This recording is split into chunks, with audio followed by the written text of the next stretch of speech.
This channel does not promote any violent, harmful, or illegal activities. All content provided by this channel is meant for an educational purpose only. Shawkat মোল্লা যে কথাটা বলেছে ফেলে দেবার কথা বলেনি, ঠিক কথা বলেছে। এই পরিস্থিতিতে, এই পরিপ্রেক্ষিতে, এই সময় রাজনীতি যারা করতে যাবে, অধিকাংশ রাজনীতির নেতা নেত্রীকে তাদের বাপ মাকে খিস্তি খেতে হয়। অতএব ধর্মগুরু যারা আছে তাদের ধর্মের জায়গাটা নিয়ে থাকলেই ভালো হবে বলে আমি মনে করি। এবং শওকত মোল্লা উনি একটা রাজনীতির নেতা, উনি ফুরফুরা শরীফকে ভালোবাসে, উনি ফুরফুরা শরীফকে সম্মান দেয়। এবং শুধু উনি নয়, ওনার এলাকার 99% মানুষ ফুরফুরা শরীফকে ভালোবাসে, সম্মান দেয়।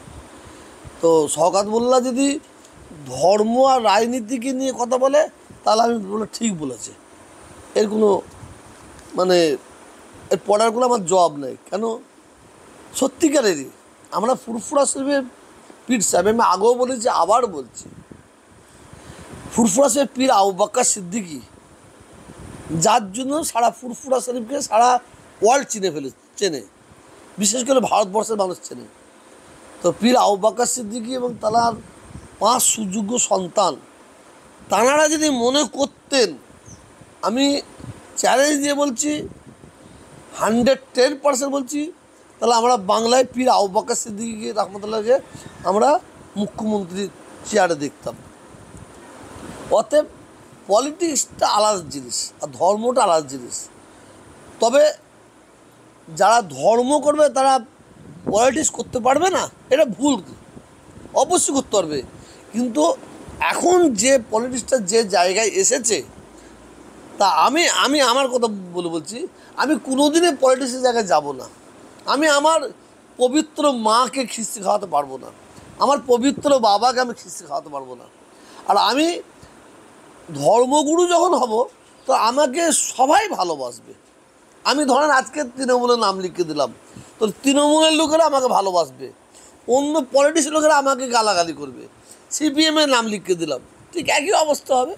অতএব এই পরিস্থিতিতে শওকত মোল্লা যে কথাটা বলেছে 100% শিওর বলেছে বলে আমি মনে করি। শওকত মোল্লা একটা বিস্ফোরক দাবি করেছেন যে দুই ভাই, ফুরফুরার দুই ভাই যদি ক্যানিং এবং ভাঙড়ের দাঁড়ায়, ল্যাজুকে করে পাঠিয়ে দেবে।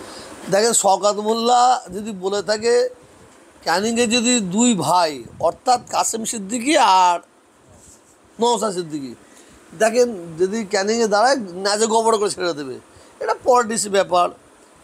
ওটা পলিটিক্স কী ব্যাপার আছে না আছে আমি জানি না, সেটা শওকত মোল্লা ভালোভাবেই বলতে পারবে, ভালোভাবেই বলতে পারবে। আমি বাংলার মানুষের কাছে, আমি আপনার মিডিয়ার মাধ্যমে আমি বলতে পারি, আপনারা উন্নয়ন দেখবেন, আর সাম্প্রদায়িকের বিরুদ্ধে যে কথা বলবে তার পাশে থাকবেন, যে উন্নয়ন করবে তার পাশে থাকবেন।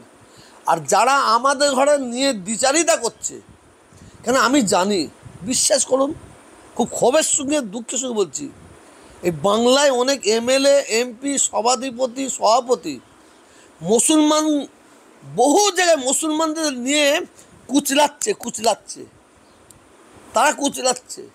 এবং যারা সংখ্যালঘু মুসলিমদের প্রতি ভোটের আগে তারা কিন্তু আমাদের ঘরে এত জামাইবাবু বুনাই খুব বলে, ভোটটা নেবার পরে এরা আমাদের মানুষও মনে করে না।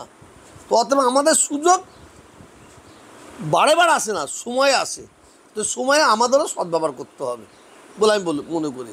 কেন যারা আমাদের ভোট নিয়ে পরোক্ষভাবে আমাদের ঘরে ঠকাবে তাদের আমরা চাই না, ওইরকম এমএলএ চাই না। আমি তো আপনার মাধ্যমে অনেকবার বলেছি, আমি ওই ধরনের মমতা ব্যানার্জিকে বারে বলছি, মমতা ব্যানার্জিকে আমি অনুরোধ করছি, 2026-এ আমরা ওই এমএলএ দেখতে চাই, যে এমএলএর মন মানসিকতা হিন্দু হবে, যে এমএলএর মন মানসিকতা মুসলমান হবে। আমরা ওই এমএলএকে চাই না, ওই এমএলএর ঘাড় ধাক্কা দিয়ে আমরা বের করে দেবো। আমরা ওই এমএলএ চাই যার মধ্যে হিন্দু থাকবে না, যার মধ্যে মুসলমান থাকবে না, যার মধ্যে মানুষ থাকবে, ওই এমএলএকে দেন, আমরা গ্রহণ করব। আর চিটিংবাজ, ধোঁকাবাজ, আমাদের ঘরে আমাদের পিছনে ওই আমার ঘরে নিয়ে থাকলাবে ওই এমএলএ আমার দরকার নেই। দিনের বেলায় তৃণমূল হয়ে বসে থাকবে আর রাত্রিবেলার বিজেপির ভূমিকা নিয়ে আর মুসলমানদের নিয়ে থাকলাবে। যদি মনে করে ওই বিজেপি ভয়ে মুসলমানরা ভোট দেবে, অতএব এদের কুকুর বিড়ালের মতন করে যাও, এদের ঠকিয়ে যাও।